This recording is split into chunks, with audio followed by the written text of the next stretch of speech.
जब हम पेन्हिले ललकी सड़िया देही पे हमरा फानेला देवरा बेहाया ये सैया खिड़की से चूमा मांगेला देवरा बेहाया ये सैया खिड़की से चूमा मांगेला। हाय फ्रेंड्स, मैं हूँ singer Shashi Sharma ji from केवड़िया से।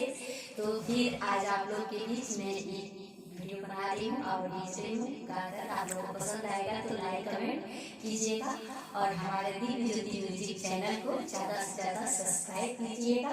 तो ये गाना मैं ही गाई हूँ, खिड़की से चूमा मांगेला। इसका लाइव डांस भी पड़ा है यूट्यूब चैनल है हमारे, तो आप लोग देखिए, अपना प्यारा आशीर्वाद दीजिए। और तो आइए आप लोग को मैं गाना गा के सुना रही हूँ, बहुत प्यारा गाना है। जब हम पेन्हिले ललकी सड़िया देही पे हमरा फानेला देवरा बेहाया ये सोइया खिड़की से चूमा मांगेला देवरा बेहाया ये सोइया खिड़की से चूमा मांगेला।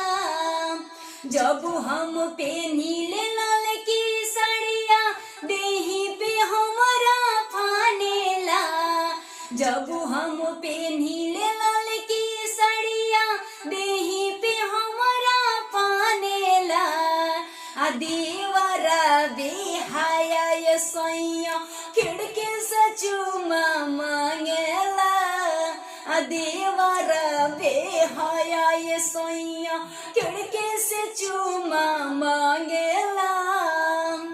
तो ये हमारा मुखड़ा था और आप लोग अंतरा सुनाती, अंतरा बहुत प्यारा है, तो आप लोग सुनिए और लाइक कमेंट करके बताइएगा कि ये सॉन्ग कैसा लगा और कोई प्रॉब्लम हो तो कीजिएगा, धीरे धीरे सही हो जाएगा।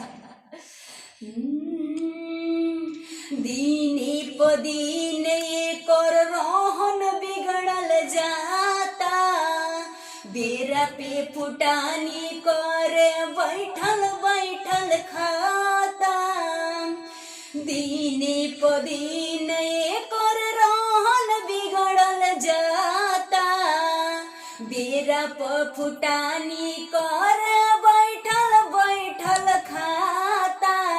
जब हम लाइल ललवट ललिया कोरा में हमके टांगेला देवरा बेहाया ये सैया खिड़की से चूमा मांगेला देवरा बेहाया ये सैया खिड़की से चूमा मांगेला। तो ये मेरा पहला अंतरा था, आप लोगों को दूसरा सुनाती हूँ। सैया बिपिन सोनी सोंगत बावे नाया देवरा उजाला बने रोजो रोज बेहाया सैया बिपिन सोनी सोंगत बावे नाया देवरा उजाला बने रोजो रोज बेहाया। जब हम रहिल किचन में तो पीछे से हमके बाहेला देवरा बेहाया ये सैया खिड़की से चूमा मांगेला देवरा बेहाया ये सैया खिड़की से चूमा मांगेला। जब हम पेन्हिले ललकी सड़िया कोरा में हमके टांगेला देवरा बेहाया ये सैया खिड़की से चूमा मांगेला देवरा बेहाया ये सैया खिड़की